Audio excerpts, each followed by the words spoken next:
Hello friends, ഞങ്ങളിവിടെ കുറച്ച് അവൽ വിളയിക്കാൻ പോവുകയാണേ. അതിനായിട്ട് നമ്മളിവിടെ അവലൊക്കെ നന്നായിട്ട് ചൂടാക്കി ഇതിനകത്ത് അഴുക്കൊക്കെ കളഞ്ഞ് റെഡിയാക്കി വെച്ച അവലാണ്. ഇതിപ്പോൾ ഞങ്ങൾ ഒന്നുകൂടെ നന്നായിട്ട് ചൂടാക്കിയെടുത്തു. അവൽ വിളയിക്കാനായിട്ട് ആവശ്യമുള്ള ശർക്കര ഇവിടെ പാനിയാക്കി വെച്ചിട്ടുണ്ട്. അവലിനകത്ത് ആഡ് ചെയ്യാനുള്ള കോക്കനട്ട് ഞങ്ങളിവിടെ ഒന്ന് ഫ്രൈ ചെയ്തെടുക്കുകയാണ്. അപ്പോൾ ഇവിടെ കോക്കനറ്റിനകത്ത് നമ്മുടെ ശർക്കര പാനി അരിച്ചൊഴിച്ചിട്ടുണ്ട്. അപ്പോൾ അതിൽ നന്നായിട്ടൊന്ന് മിക്സ് ചെയ്യാം.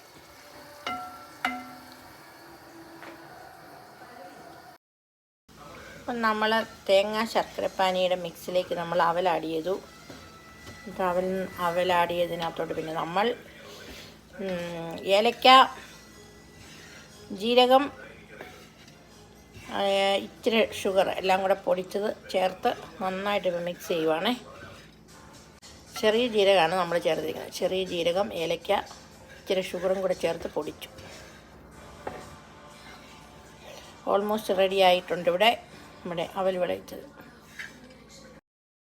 നമ്മുടെ അവൽ വിളയിച്ചത് ഇവിടെ റെഡി ആയിട്ടുണ്ട്. ഇനി ഇതിലേക്ക് നമ്മൾ നെയ്ക്കകത്ത് കുറച്ച് കാഷ്യൂസ് ആൻഡ് റൈസൻസ് ഫ്രൈ ചെയ്ത് ആഡ് ചെയ്യാൻ പോവാണ്.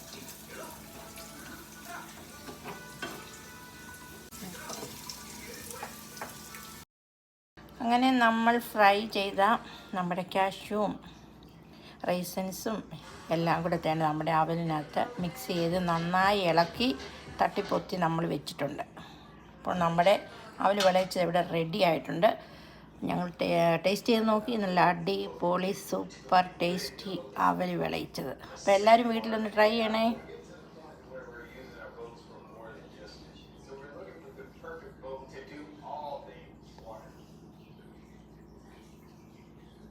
കാണാൻ തന്നെ നല്ല അടിപൊളിയുണ്ട്. നല്ല ടേസ്റ്റും നല്ല സ്മെല്ലും ഉണ്ട്.